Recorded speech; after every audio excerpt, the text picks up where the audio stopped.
Un circuit d'allumage est constitué des éléments suivants. Un interrupteur, une bobine composée de 2 enroulements et une bougie. L'interrupteur peut être actionné mécaniquement, contrôlé par un module de puissance d'allumage ou contrôlé par un calculateur. S'il y a une seule bobine, l'allumage est alors distribué vers les bougies.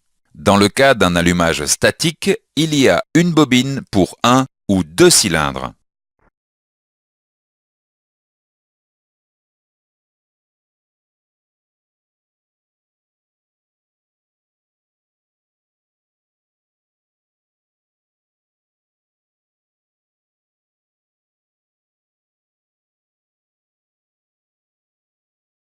Il existe 2 circuits, le circuit primaire et le circuit secondaire. Cliquez sur l'interrupteur pour voir le fonctionnement de l'allumage. Lors de la charge de la bobine, le circuit primaire est fermé. L'interrupteur s'ouvre. L'ouverture du circuit primaire induit une forte tension dans la bobine du circuit secondaire. Cette forte tension provoque une étincelle à la bougie. Vous pouvez cliquer sur l'interrupteur pour faire fonctionner le circuit.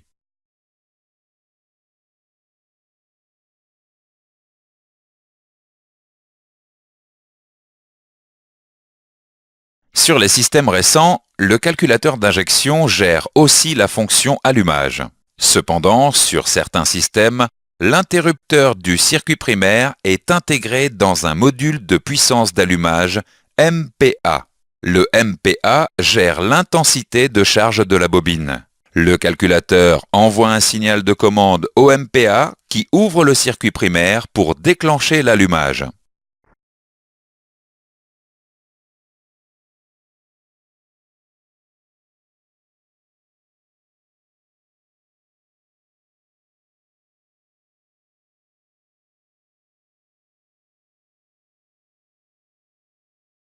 Sur un circuit dit jumeau-statique, une bobine est affectée à chaque couple de cylindres.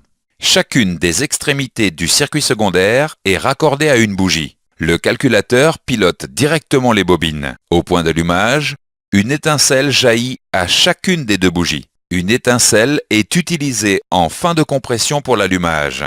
L'autre étincelle est produite en fin d'échappement et est dite perdue.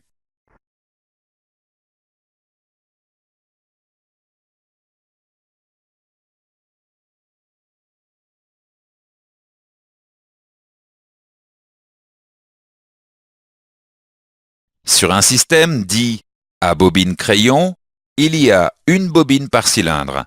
Il existe 2 configurations.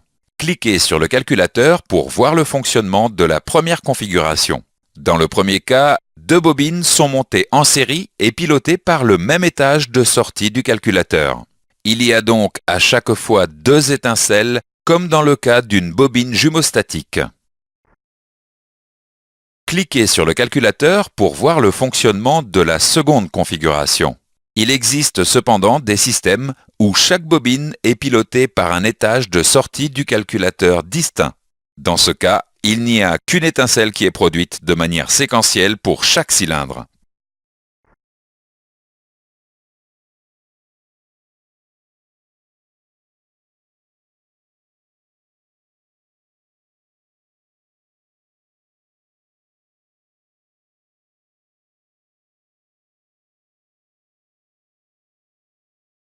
Les bougies fonctionnent à des températures comprises entre 350 et 850 degrés Celsius. Il est impératif de monter les bougies préconisées par le constructeur. En effet, la gamme thermique d'une bougie détermine sa capacité à évacuer la chaleur. Si la bougie n'évacue pas assez de chaleur, elle reste chaude et peut provoquer un préallumage. Si la bougie évacue trop de chaleur, elle n'est pas en température et s'encrasse. Outre le contrôle visuel de l'état des bougies, il convient de les remplacer conformément aux intervalles de remplacement préconisés. Le traceur de courbe de l'outil de diagnostic permet de visualiser la courbe du signal du circuit secondaire. Le traceur de courbe permet de voir les informations suivantes: la charge de la bobine, la tension d'ionisation, la durée de l'étincelle et la pente de l'étincelle. La tension d'ionisation correspond à la tension nécessaire pour amorcer l'étincelle. La pente de l'étincelle est due à l'augmentation de pression dans le cylindre qui s'oppose au maintien de l'étincelle. Ces paramètres peuvent permettre d'établir un diagnostic.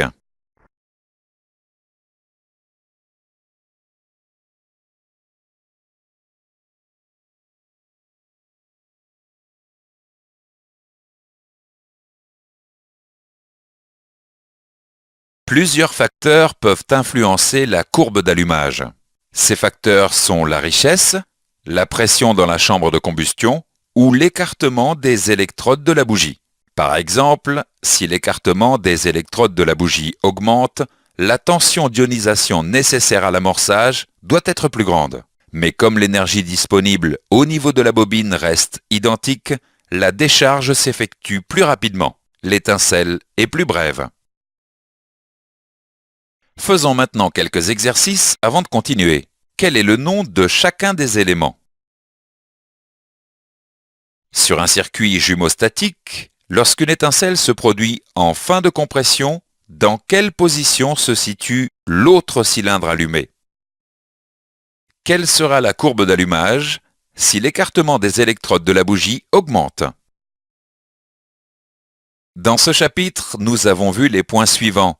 Un circuit d'allumage est constitué d'un interrupteur, d'une bobine composée de 2 enroulements et d'une bougie. L'ouverture du circuit primaire induit une forte tension dans la bobine du circuit secondaire. Cette forte tension provoque une étincelle à la bougie. Le calculateur envoie un signal de commande au module de puissance d'allumage, MPA, qui ouvre le circuit primaire pour déclencher l'allumage. Sur un circuit dit jumeaustatique, une bobine est affectée à chaque couple de cylindres. Au point d'allumage, une étincelle jaillit à chacune des 2 bougies. Sur un système dit à bobine crayon, il y a une bobine par cylindre. Il existe 2 configurations. Les bobines sont pilotées 2 par 2 ou indépendamment. Il est impératif de monter les bougies préconisées par le constructeur. Le traceur de courbe de l'outil de diagnostic permet de visualiser la courbe du signal du circuit secondaire. Plusieurs facteurs peuvent influencer la courbe d'allumage. L'outil de diagnostic permet de vérifier la cohérence des informations reçues.